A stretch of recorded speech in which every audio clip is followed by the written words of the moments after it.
Saudara, kericuhan pecah di kawasan Kalibata, Jakarta Selatan, Kamis malam 11 Desember 2025. Sejumlah lapak pedagang serta kendaraan bermotor dirusak dan dibakar sekelompok orang. Aksi anarkistis ini buntut dari insiden pengeroyokan terhadap 2 orang debt collector atau penagih utang hingga menyebabkan keduanya tewas.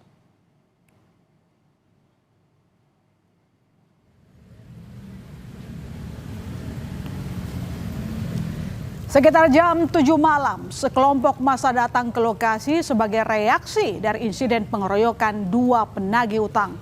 Situasi memanas, massa mengamuk, merusak, serta membakar sejumlah kendaraan bermotor dan lapak pedagang yang berada di depan Taman Makam Pahlawan Kalibata.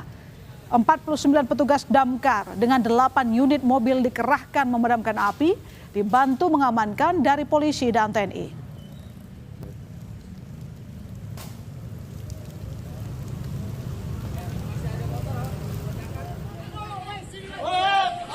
Di Rumah Sakit Budiasi, apa kabar senior? 2 orang debt collector atau penagih utang tewas dikeroyok. Hal ini membuat rekan-rekan korban tak terima. Salah satu rekan korban yang tewas menyayangkan peristiwa pengeroyokan yang berujung ricuh ini terjadi dekat dengan pos polisi.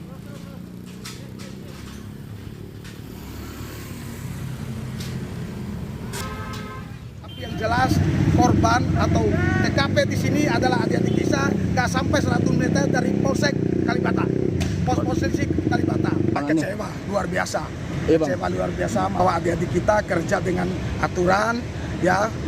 Selama ini kita memberikan pemahaman kepada adik-adik kita yang di jalan untuk motor, mobil harus melengkapi aturan main dan persyaratannya. Ya, saudara, peristiwa bermula ketika 2 penagih utang menghentikan seorang pengendara sepeda motor. Peristiwa tersebut terjadi sekitar jam 16.30 di Jalan Raya Kalibata, Jakarta Selatan. 2 penagih utang tersebut mencoba menarik sepeda motor karena menganggap sang pengendara motor belum memenuhi kewajibannya membayar tagihan. Saat peristiwa penarikan kendaraan itu terjadi, tiba-tiba dari sebuah mobil turun sejumlah orang. Mereka diduga teman-teman dari sang pengendara motor.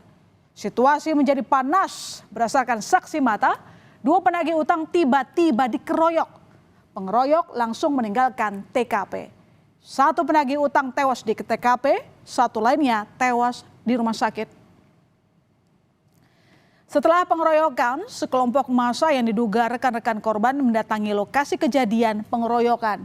Tak terima rekannya tewas, massa mengamuk. Mereka membakar sejumlah lapak pedagang.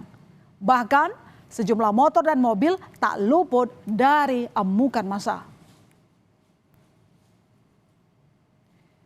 Imbas kericuhan, pedagang jadi korban. Pedagang merasa dirugikan dengan peristiwa ini karena tempat mencari nafkah dirusak tanpa sebab.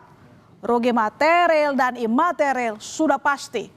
Pedagang pun menuntut keadilan dan pelaku pembakaran diproses hukum. Kami mewadahi UMKM di sini juga sangat syok karena kami menjadi korban dari ketidakadilan oknum yang kami tidak ketahui apa permasalahannya, dan kami menanggung kerugian yang tidak sedikit, hanya meminta yang keadilan saja. Bagaimana UMKM ini memang dibangun dari masyarakat kecil menengah ke bawah, semoga bisa menjadi perhatian negara dan pemerintah untuk menindaklanjuti apa yang terbaik, hukum apa yang terbaik kami mengikuti saja. Polisi pun bergerak cepat dari penyelidikan awal dan olah TKP serta memeriksa rekaman kamera pemantau. Polisi akhirnya menangkap 6 orang yang diduga melakukan pengeroyokan. 6 tersangka adalah anggota polisi dari Satuan Pelayanan Markas atau Yanma Mabes Polri. Dan dari pemeriksaan polisi menyebut tersangka tidak terima saat kedua penagih utang mencabut kunci kontak motor. Sempat terjadi cekcok hingga berujung penganiayaan yang menyebabkan kedua korban meninggal. Polisi pun masih mendalami peran masing-masing tersangka.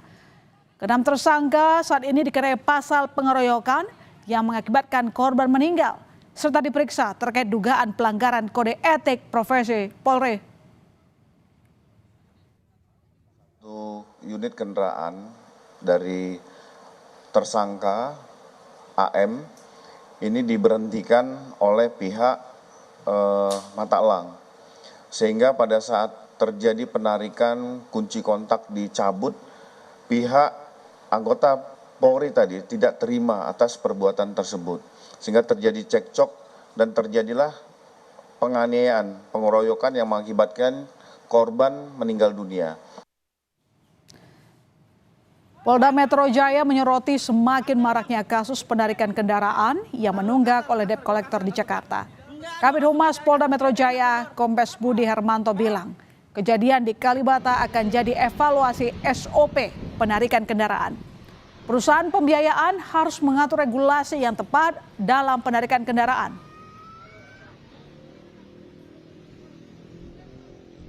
Menjadi perhatian kita bersama, dan ini dengan adanya peristiwa ini menjadi evaluasi bagi seluruh pembiayaan leasing-leasing untuk bisa mengatur regulasi yang tepat. Mohon maaf, kadang-kadang SPK tersebut belum tentu ada dan itu turun kepada tangan berikutnya. Sehingga bukan kepada orang yang memiliki pengetahuan, edukasi ataupun skill tentang hukum. Sehingga mencegat, memberhentikan, bahkan merampas.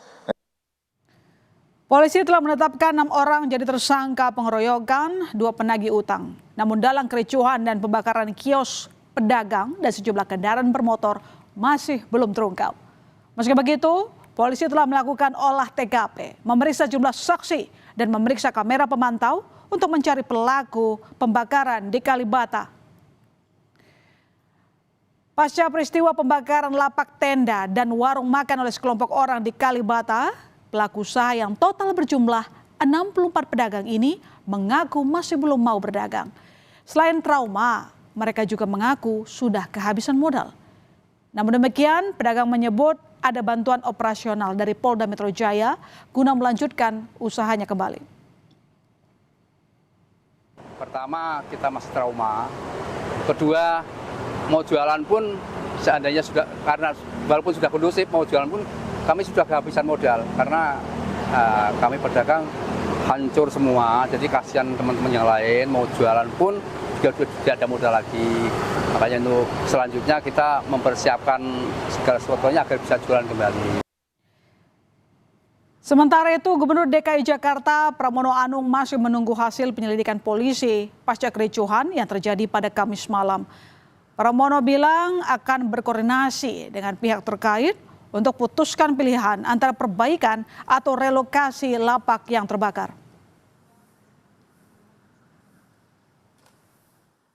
Jadi untuk Kalibata saya masih menunggu keputusan resmi dari Polri. Lahannya apakah punya Pemprov atau seperti apa? Lahannya punya Pemprov. Oke. Ya. Atau direlokasi? Ya, Pemprov akan duduk bersama-sama dengan pihak terkait. Oke. Terima kasih.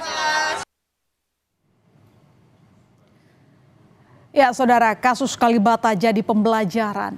Dari persoalan utang, kekerasan terjadi. Dan warga yang tak tahu apa-apa justru kehilangan mata pencaharian. Padahal aturan penagihan dibuat agar sengketa diselesaikan secara tertib, bukan dengan intimidasi. Jika regulasi diabaikan, yang tersisa hanya luka dan kerugian bagi orang-orang yang tidak bersalah.